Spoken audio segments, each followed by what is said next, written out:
Hi everybody. Today we're going to talk about the biggest mistake I see when people are trying to fast. And it's not just a mistake that regular people make. People in studies do the same mistake, and we're going to talk about it coming right up.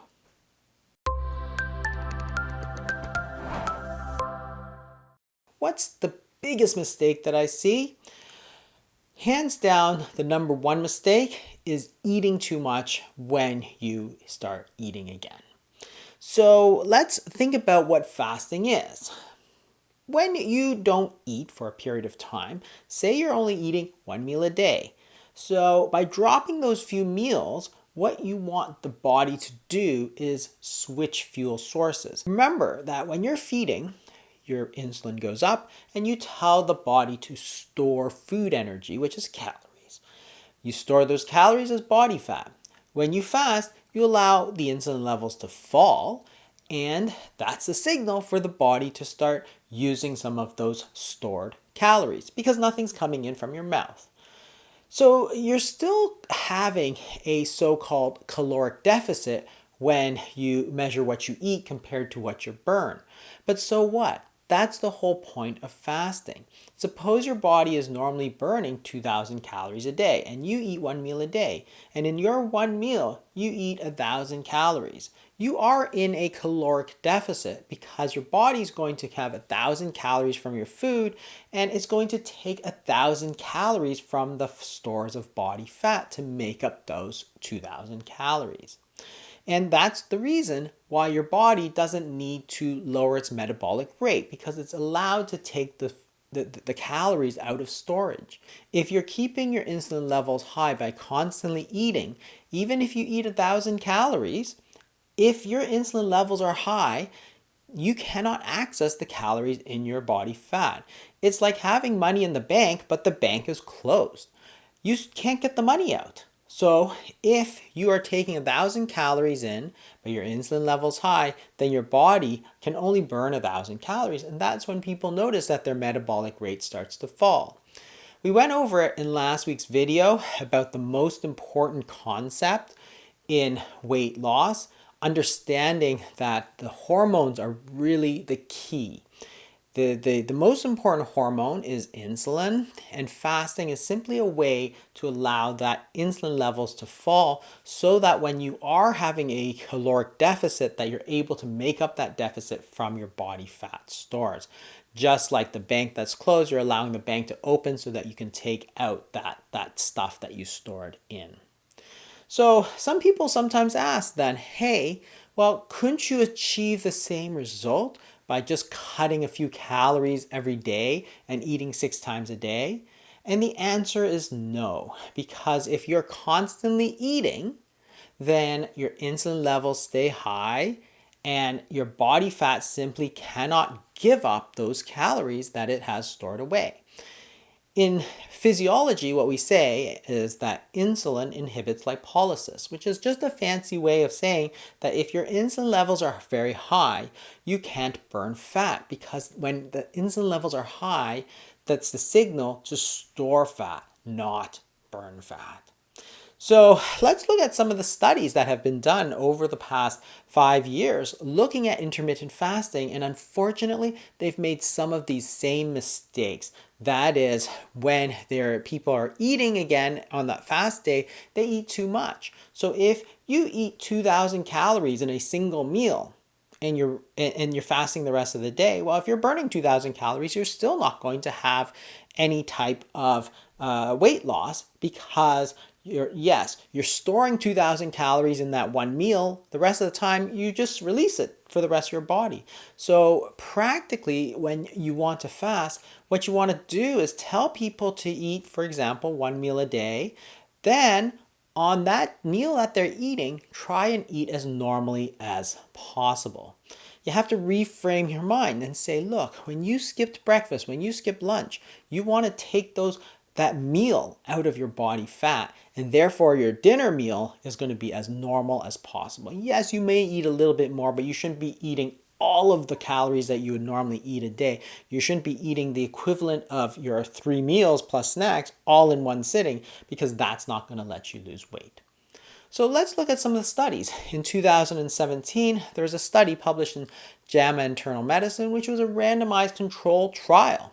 And it looked at two groups of people and randomly assigned them to either fasting or it was assigned to continuous calorie restriction. So the fasting group had a fast day where they were only eating 25% of their calories.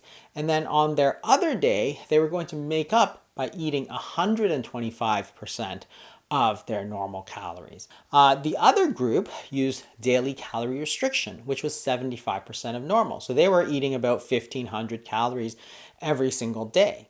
So the two groups were really matched for calories, but one was taking it sort of all in one day and then trying to overeat the next day.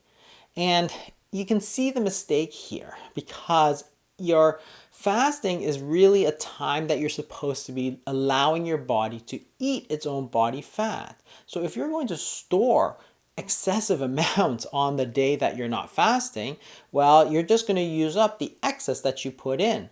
So that doesn't make any sense, and therefore you wouldn't expect to find any difference between the two groups. And unfortunately, that's exactly what they found. But the conclusion they came to was that the alternate day fasting diet was not superior to the daily calorie restriction diet with regard to adherence, weight loss, or weight maintenance.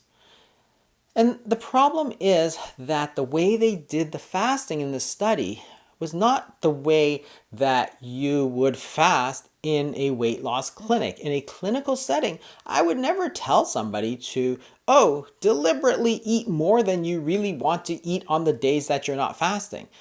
Why would you do that? That makes no sense. You're going to store those calories, you're going to gain weight. There's nothing magical about the fasting period. It's a way for you to switch from burning the food energy to burning the fat energy that's carried in your body fat. So you do have to allow your body to eat the meal from its body fat.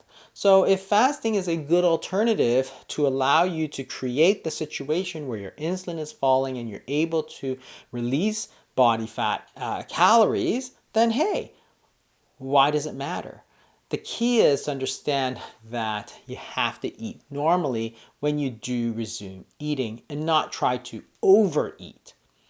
And they made much the same mistake in this more recent study, which was just published, also in JAMA Internal Medicine. And it also was a randomized controlled trial of 141 participants. And they used a 16-8 fasting protocol. So they would eat for 8 hours of the day and fast for 16 hours. And the two groups were not just different in terms of their fasting period, but unfortunately, they also made the mistake of allowing them to eat so-called ad libitum in the fasting group. Ad libitum is a Latin term which means essentially eat whatever you want. So the group that was in the fasting could only eat during 8 hours, but in that 8 hours, they could eat whatever they wanted. They could eat as many times as they wanted. They could eat ice cream and cookies and brownies if they wanted to. That was the study. The control group, on the other hand, had 3 structured meals a day, in which case they were actually making sure that they're having balanced meals. And you can see the mistake in this study, which is nothing like you would do in clinical medicine. There's 2 real issues here in weight loss. One is the foods that you eat. You can't be eating cookies and brownies if you want to lose weight. Like, everybody knows that. But the other issue is how often you eat. So those 2 issues are now being changed. So the fasting group, yes, they're doing a bit better in that they're not eating all the time, but they're doing worse in that they're allowed to eat whatever they want. In a real clinic setting, I would never tell anybody to eat whatever you want during the fasting period. You're not going to lose the weight that way. Even if you're going to eat for 8 hours of the day, you still got to stick to foods that are healthy, that are unprocessed. So what they did was they mixed these 2 problems. They're sort of like 2 levers that you can pull. You can pull the what to eat lever, which is if you eat healthier foods, you can lose weight.